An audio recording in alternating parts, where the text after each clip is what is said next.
menino da favela, que quis morrer na batalha do que viver numa cela. Ao longe vejo um cortejo, hoje é dia do enterro. Em sua homenagem é que agora eu escrevo. As lágrimas rolam molhando todo o papel ao relembrar sua vida e o seu destino cruel. Será que meu Deus do céu perdoou seus pecados? Tomara que Jesus Cristo não pegue muito pesado. Respeitado na quebrada pelo seu jeito de ser. Sorriso sempre aberto sem deixar transparecer sua preocupação com a sua família, pra não deixar nada faltar pra velha Dona Maria. A cachaçada de domingo já era de lei.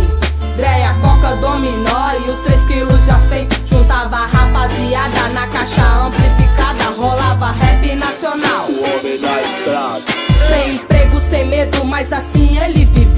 3 janelas na cinta só pra fazer correria. Tatuagem nos braços, a pele escura é sem chance. Na 4ª série um bom salário é um sonho distante. Se meteu numa fita com os camaradas da área. Se deu de bem, ficou bonado, hoje vai ter feijoada.